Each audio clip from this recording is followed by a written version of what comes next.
Hey guys, welcome back to the channel. Thanks for stopping by again.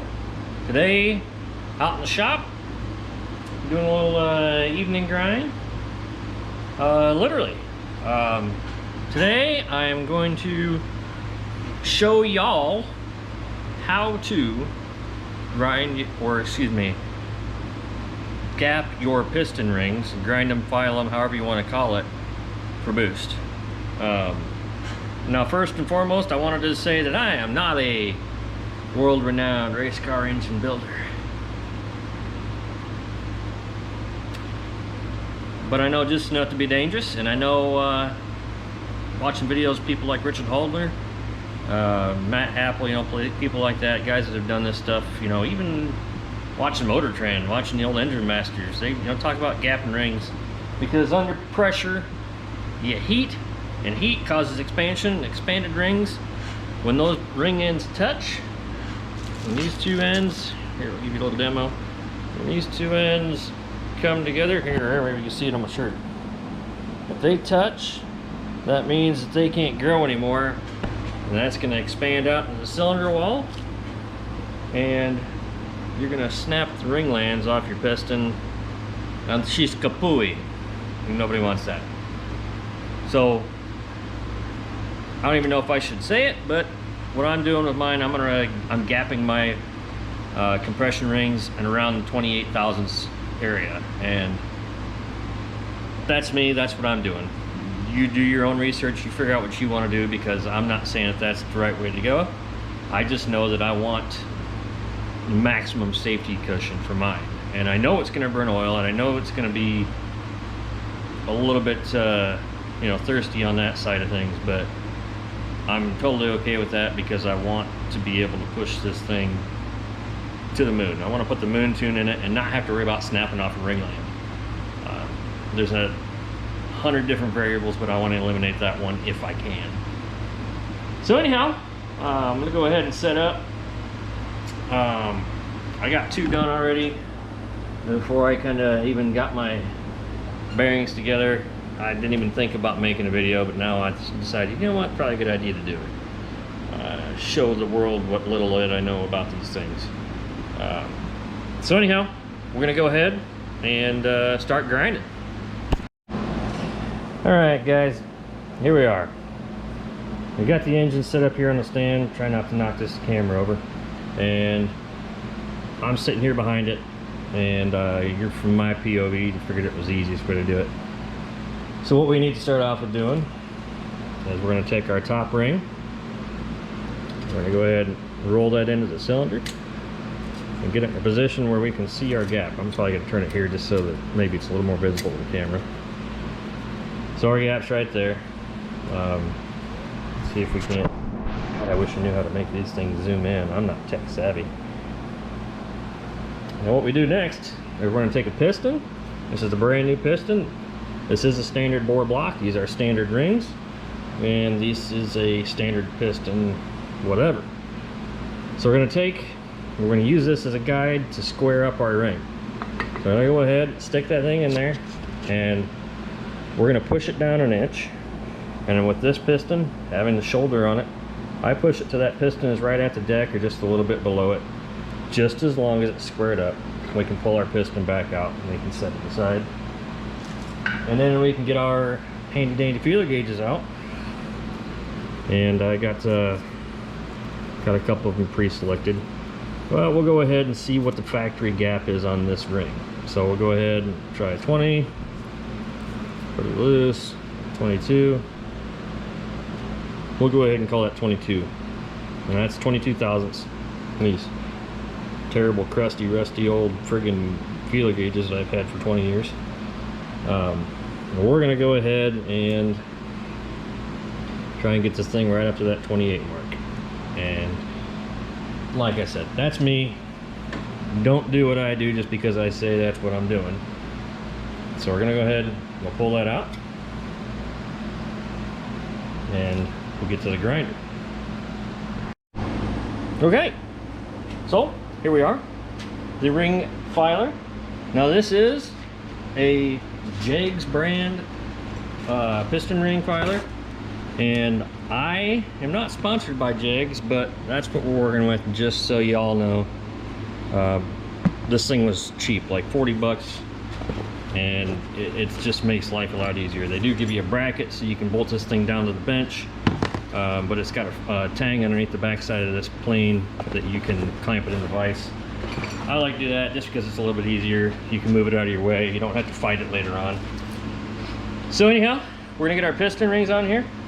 It comes with instructions that are pretty unclear, and I'm not a very smart guy, so I take the instructions with a grain of salt. One side of this is 170 grit, one side is 140 heavy grit, a little bit lighter grit. Doesn't really matter, you just need to keep that in mind. If you want to take a pretty good chunk off, then you need to be a little more cautious.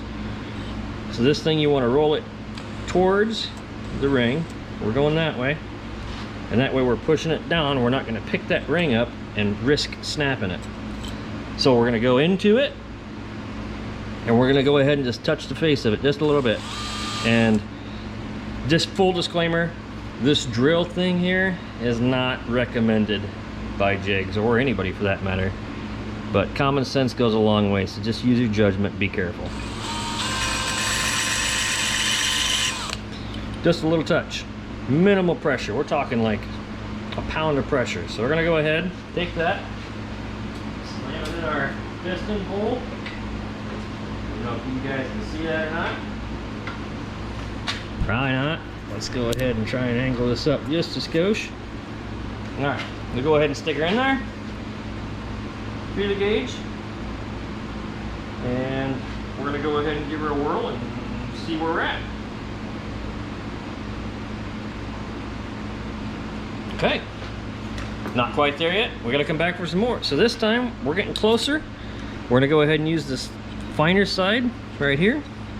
And lighting is terrible, I understand, but we're gonna go ahead and just cautiously, that's it.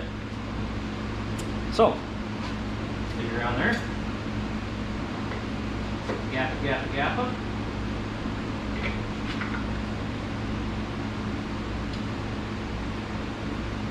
Not quite there yet, which is good. You cannot put material back on this. You cannot.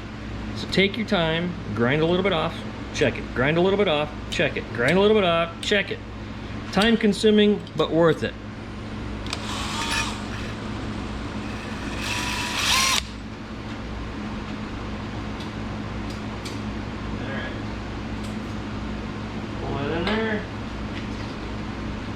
Depth.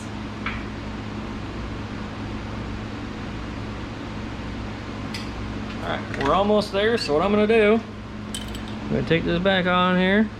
I'm going to go ahead and, I had it this way before, I'm going to flip it over because I used the coarse grinder on this side. I'm going to go ahead and take and just touch that side up with the fine side. Stick it back in there.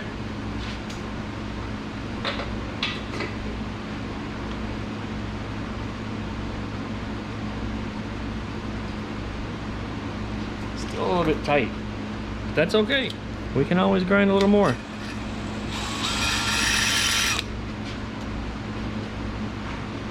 Alright. Slam it, jam it, go. Okay, now we got our 28th thou gap in there. We're going to take this little file. This is from a $3 file set from the old Menards locally. Any file will work, just be cautious. We're going to take and we're just going to wipe that face, and you can't even hardly probably see it with the GoPro, but we're going to take the lip off that because we are going to create a small burr with that diamond wheel, whether you like it or not. So we're going to go ahead and do that again. Just knock that burr off. Just take your finger, drag along it. If you can't feel it catch your skin, you're in good shape. Just the most minute little bit on that inside. Check it, we're good to go. Now this piston ring can go on that piston and go in the engine. We're done with that one. And yeah, we'll continue on down the line. All right, wrap this one up.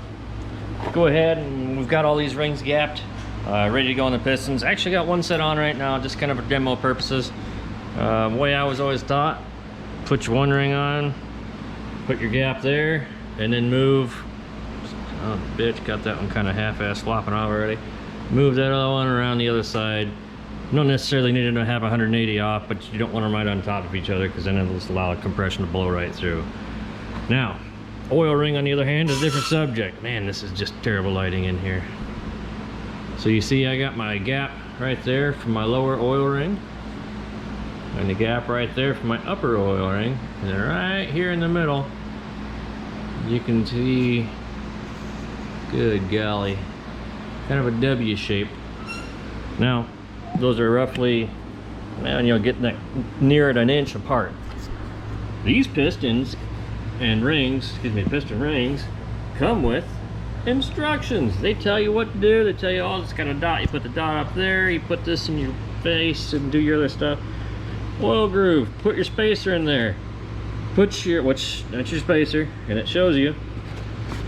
Align the two gaps up and have the two ends of the oil ring together facing up, and then have your actual scraper rings an inch to the left and an inch to the right. Doesn't matter which one's left, doesn't matter which one's right, you just need to have them a little bit to the left and right, so that way they can actually pull some oil up into the piston ring and lubricate your cylinder walls. Okay, next thing, and probably the most important, when you're doing this, it is imperative that you do the right cylinder for the right ring. Now I'm going through doing my number one side, 1, 3, 5, 7, and I got 1, 3, 5, 7. So we go through and I do our number one goes in there.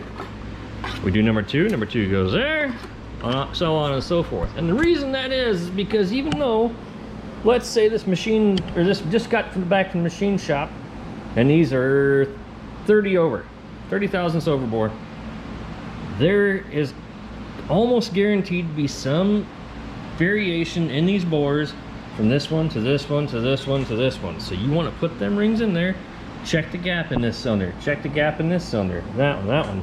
Put the appropriate ring in the appropriate piston, the appropriate hole, and that is your best case for success. So, geez Louise, somebody keeps smacking my GoPro.